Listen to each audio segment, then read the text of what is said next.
Good IMC दोस्तों, स्वागत है आपका सीरीज बिजनेस की बात आईएमसी के साथ में। आज हम बात करेंगे होम मीटिंग्स के बारे में, जिसमें आज हम जानेंगे कि होम मीटिंग्स में क्या करना होता है और क्या नहीं करना होता है। होम मीटिंग्स रखते समय आपको कुछ बातों का भी ध्यान रखना होता है। दोस्तों, आपको होम मीटिंग किसी भी होटल में या महंगे रेस्टोरेंट में नहीं रखनी चाहिए, बल्कि आप होम मीटिंग्स अपने घर या फिर अपनी डाउनलाइंस के घर या फिर अपनी डाउनलाइंस के डाउनलाइन के घर रख सकते हैं। होम मीटिंग्स में सदस्यों को जोड़ने का सबसे अच्छा साधन है कि आप अपनी डाउनलाइंस और अपलाइन का सहयोग ले सकते हैं और साथ ही आप अपने रिश्तेदारों, दोस्तों का भी सपोर्ट ले सकते हैं। घर पर मीटिंग रखने से यह फायदा होता है कि आपका समय बचता है और साथ ही आप आरामदायक भी महसूस करते हैं। होम मीटिंग्स रखते वक्त आपको महंगे खाने का इंतजाम नहीं करना है। इससे क्या होता है कि जब आप होम मीटिंग्स में अपने गेस्ट के लिए महंगे खाने का इंतजाम करते हैं तो कई बार वह यह सोच लेते हैं कि शायद उन्हें ही इस महंगे खाने का दाम भी देना पड़ेगा, इसलिए एक्सपेंसिव फूड को ना रखें। आप उन्हें चाय, कॉफी या सिर्फ पानी ही ऑफर कर सकते हैं। यह एक सिंपल प्रोसेस होगा। होम मीटिंग में गेस्ट को खाना ऑफर करने से दो तरह का प्रभाव पड़ता है। पहला, आपके गेस्ट खाना खाने से पहले ये सोच लेते हैं कि क्या पता अगर हमने खाना खाया तो हमें इस खाने के पैसे देने ना पड़ जाएं, और यह सब तो काफी महंगा हो सकता है। दूसरा कारण यह हो सकता है कि अगर उसमें से कोई भी व्यक्ति आपके बिजनेस को ज्वाइन करना चाहता है तो सबसे पहले उसके दिमाग में यह बात आएगी कि अगर मैं भी इस बिजनेस को ज्वाइन कर लेता हूं या लेती हूं और जब मैं अपने घर में होम मीटिंग करूंगा या करूंगी तो मुझे भी अपने गेस्ट के लिए इन सारी चीजों का इंतजाम करना पड़ेगा। इसलिए जब भी आप होम मीटिंग कीजिए तो सिर्फ चाय और पानी ऑफर कर सकते हैं। चाहे तो चाय के साथ बिस्किट्स या नमकीन भी ऑफर कर सकते हैं। इसमें ज्यादा और कुछ ऑफर नहीं करना है।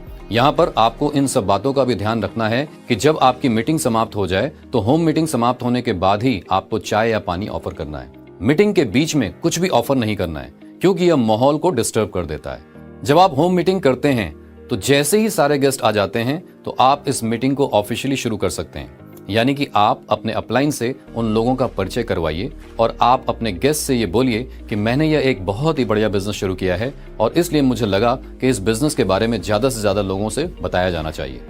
तो उस बिजनेस के बारे में बताने के लिए मैंने अपने सीनियर को यहाँ पर आमंत्रित किया है, जो आपको इस बिजनेस के बारे में पूरी डिटेल में बताएंगे।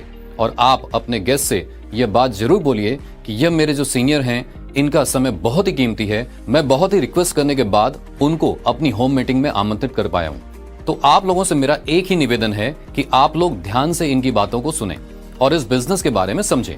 और मीटिंग के दौरान अगर आप लोगों के मन में कोई सवाल आ रहा है तो आप लोग उसको अपनी डायरी में नोट कर लीजिए और मीटिंग के समाप्त होने के बाद अवश्य पूछें, क्योंकि यदि आप मीटिंग के समय यह सवाल पूछेंगे तो आपके एक ही सवाल की वजह से बाकी सभी लोगों का टाइम भी वेस्ट होगा।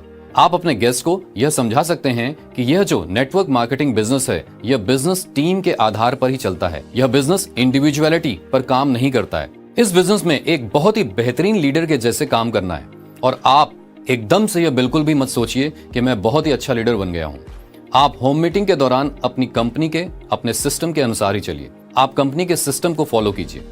होम मीटिंग के दौरान आपको एक और बात पर ध्यान रखना होगा और वह है जब आपकी होम मीटिंग शुरू हो जाए तो आपको अपना फोन नहीं चलाना है, क्योंकि जब आप सीरियस होकर उस मीटिंग को अटेंड करेंगे तो आपके आसपास जितने लोग होंगे वह भी सीरियसली उस मीटिंग को अटेंड करेंगे।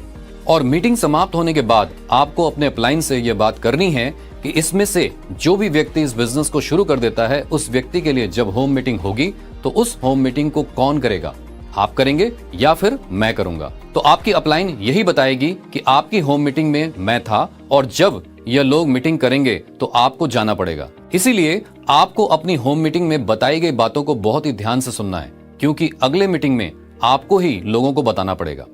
हो सके तो होम मीटिंग समाप्त होने के बाद जब गेस्ट चले जाते हैं तो अगर आपके अपलाइन के पास समय है तो जिस तरह से आपके अपलाइन आपकी होम मीटिंग में लोगों को समझा रहे थे उसी तरह आप भी अपनी अपलाइन के सामने बोलने की कोशिश कीजिए, क्योंकि अगर आपसे कुछ गलती होती है तो आपके अपलाइन उसको अवश्य ही समझाएंगे। तो दोस्तों, आज के इस एपिसोड में फिलहाल वक्त हो चुका है आपसे विदा लेने का। दोबारा जल्द ही मुलाकात होगी किसी और नए विषय के साथ। तब तक स्वस्थ रहिए, मस्त रहिए। Good IMC.